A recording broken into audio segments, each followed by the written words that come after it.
Goeienaand en baie welkom by die Bulletin.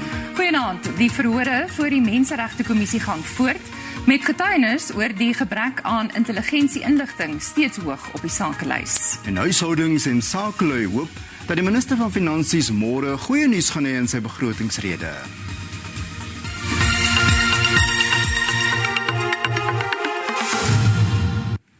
Dit blyk asof die veiligheid en sekuriteit van 'n land direk gekoppel word aan die sosio-ekonomiese toestande van gemeenskappe.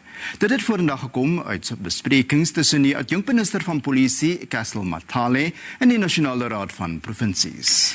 Die afgevaardigdes was dit eens dat gemeenskappe nie in staat is om hulle volle potensiaal te bereik as hulle nie veilig voel nie. Die departement van Polisie het dit duidelik gemaak dat misdaadbekamping 'n kollektiewe poging moet wees. When the statistics of crime go down, it is not an achievement that has been done by the South African police. It's an achievement of the strategy that is being used in the fight against crime, which at the center of it is community participation. So the more the community become involved in our fight against crime, the more you will see the gradual decline of statistics. Die parlementêre artikel 194 ondersoek na die Openbare Beskermer, Busisiwe Mkhwebane, se geskiktheid vir haar amp gaan voort, ondanks nog 'n aansoek om dit te staak. Dit volg op 'n versoek van Mkhwebane dat die proses opgeskort word, hangende haar beoogde aansoek dat die konstitusionele hof tot ander insigte moet kom. Vroeër die maand het die konstitusionele hof beslis dat die parlement mag voortgaan om Mkhwebane in 'n staat van beskuldiging te plaas. Mkhwebane het die parlement gister in kennis gestel dat sy 'n aansoek by die hoogste hof sal indien, sodat die hof sy eie beslissing omkeer. In die Johannesburg Metroraad het die veelpartykoalisie nou die meerderheid. Dit het gebeur nadat Gayton McKenzie se Patriotic Alliance die jongste politieke party geword het wat die koalisieooreenkoms onderteken het. I think when we will look back in future perhaps at the coalition agreement that was negotiated originally and that is being amended and improved through the process, and we've got all internal process how that will be achieved, I believe will become the gold standard in South Africa in terms of how coalition agreements should be and what they should contain. It is a great honor for us to be here. We've been very clear of all the parties. I think we were the only party that said, we don't care who we work with. We even went instead of saying we'll even work with the AWB if we have to. Because for us, we should not bring personalities into politics. South African politics is full of personalities. Who doesn't like who doesn't like that person.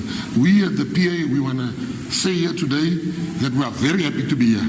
What we're demonstrating by bringing these coalitions together is showing that there is a different way for South Africa. There is a different path for us to tread, and that we can start to deliver in ways that make a meaningful difference in alleviating the suffering that far too many of our citizens suffer under.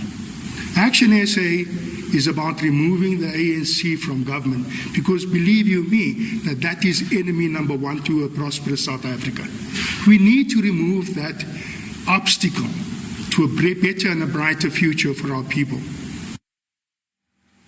Die konstitusionele hof in Pretoria het uitspraak voorbehou in die hofsaak tussen die Hani-familie en die SABC teen die veroordeelde moordenaar Walusz. Hy is in 1993 skuldig bevind aan die moord op die anti-apartheidstryder Chris Hani en dien sedertdien lewenslang tronkstraf uit. Walusz doen al van 2011 af aansoek om op parol vrygelaat te word. Walusz het die konstitusionele hof genader om te vra dat die minister van verdediging, Ronald Lamola, se weiering om parol toe te staan hersien en op sy gestel word. Walusz se regspan hou vol dat daar teen hom gediskrimineer word en dat die weiering van parol onwettig is.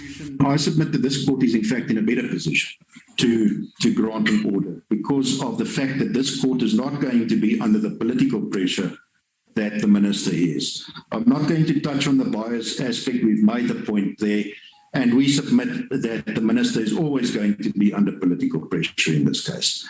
Die Hani-familie se regsverteenwoordiger, Mothusika Kane, sê egter Hani se dood het byna die hoop op 'n demokratiese Suid-Afrika gekelder en dat die konteks waarin dit afgespeel het nie buite sig gelaat kan word nie.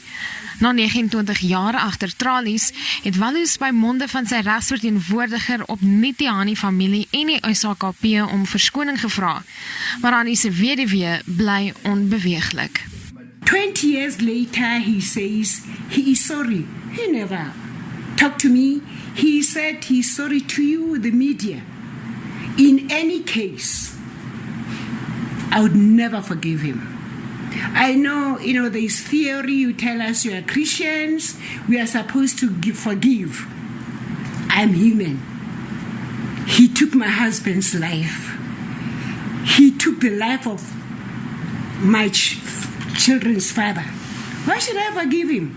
Net die tyd sal leer wat die hof beslis.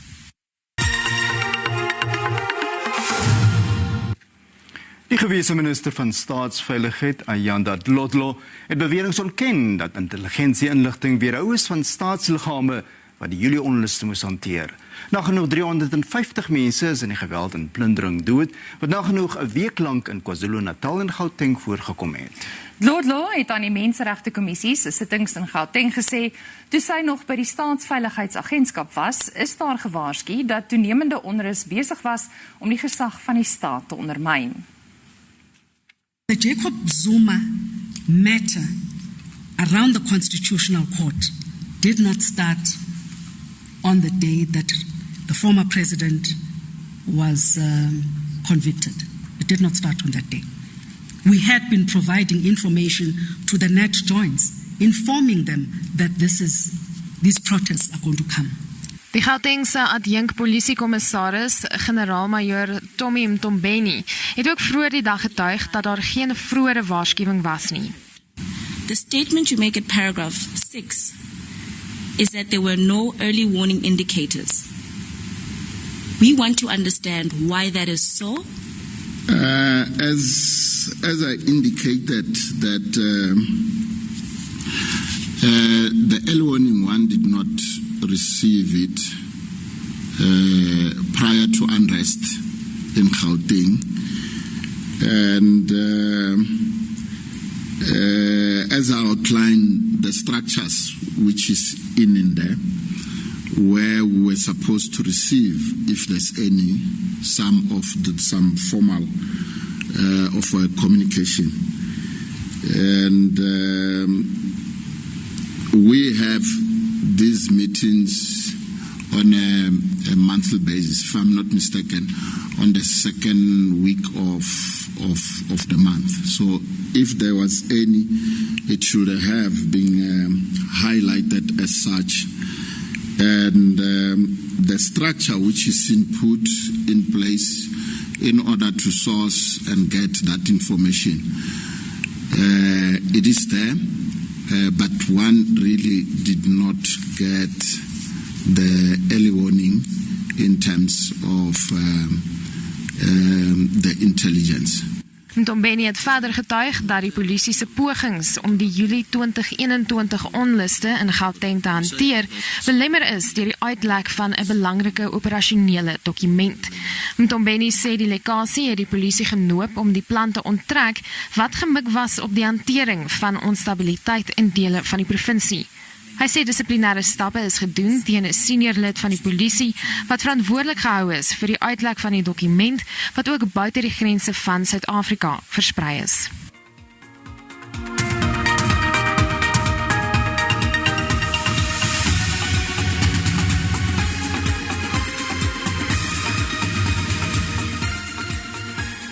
In Kimberley hoop klein sake eienaars dat vanjaar se begroting verligting sal bring.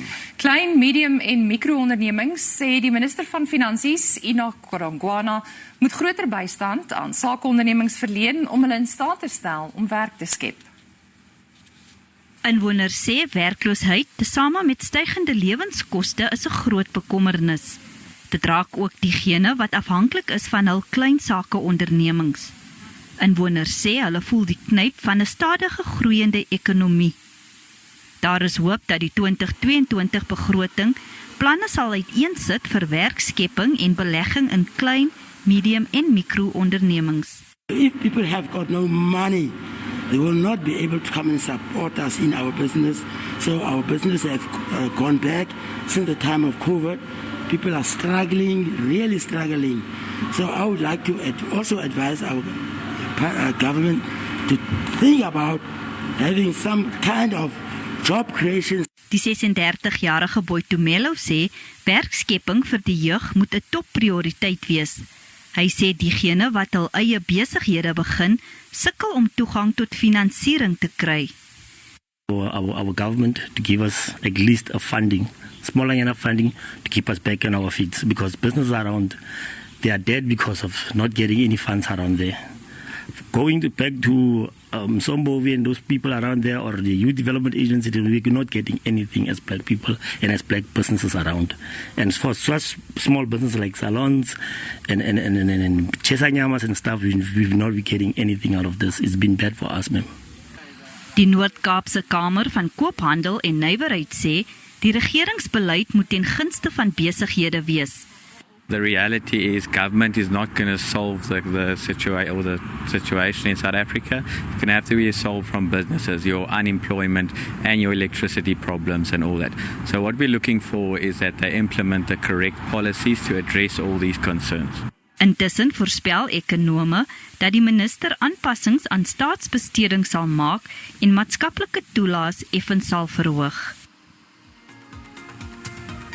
Die rand het in die sluiting van die JSE om 5:00 vanmiddag sterker teen die vernaamste geldeenhede verhandel. Die JSE se indeks van alle aandele het laer gesluit. Die prys van goud was teen die sluiting van die JSE laer en die prys van platinum en Brent olie hoër. En op die JSE termynmark het die pryse van landbougewasse verlewering in Maart gestyg. Witmielies is R101 per ton duurder, koring R68, sonneblom R180 en soja het met R142 per ton gestyg.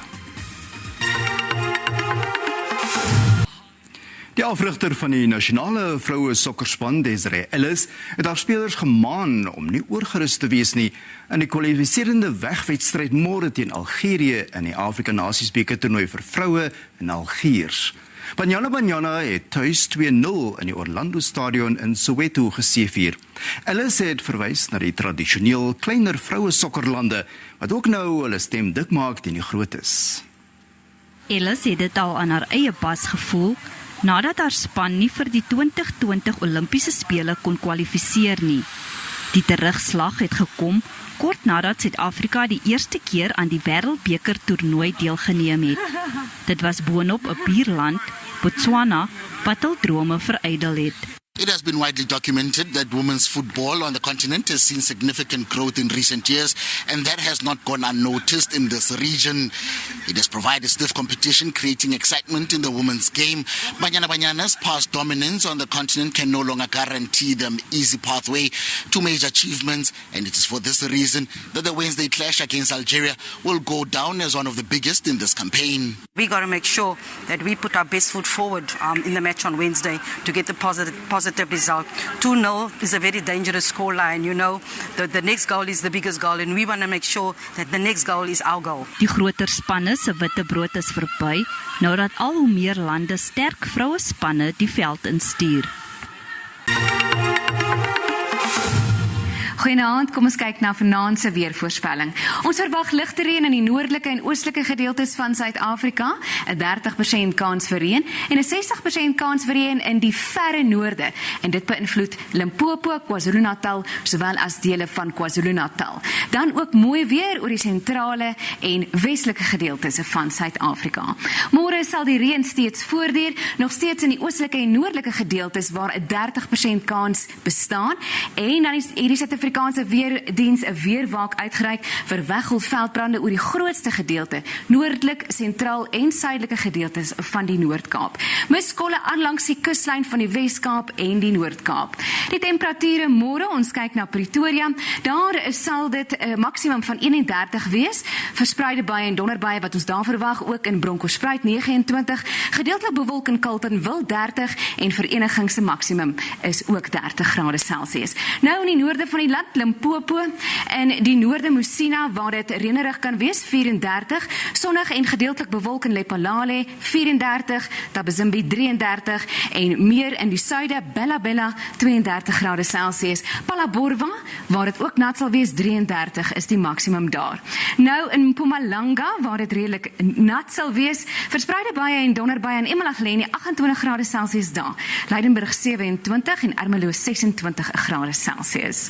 Nou in KwaZulu-Natal, die hele provinsie is nat, Ulundi 30, Ladysmith 31, Kokstad 25 grade Celsius. Nou in die Oos-Kaap, daar kyk ons na temperature van 30, Somerset Oos in die sentrale gedeeltes gedeeltelik bewolk daar. Graafrenet 32, hier langs die kuslyn 26, 'n paar druppels wat ons wel sal verwag en Kabega sonnig op 25 grade Celsius. Nou in die Wes-Kaap, dit is mooi weer oor die grootste gedeelte, sonnig in die noorde, Lynsburg 33 en dan Woester 32, Vredendal 34, 'n paar druppels wat moontlik mag val. Nou in die Noord-Kaap, onthou, dit is ook waar die Weggolf-veldbrande moontlik is, Calvinia 32, Springbok ook 32 en Sutherland 32 grade Celsius. In die Vrystaat, daar kyk ons na temperature van 32, mooi weer oor die grootste gedeelte, gedeeltelik bewolk in Sasolburg 30 grade Celsius. Nou laastens in Noordwes, daar Potchefstroom 33, gedeeltelik bewolk, Rissenburg 33 en so ook in Mahikeng. Dit is dan al van die weersentrum. Goeienaand.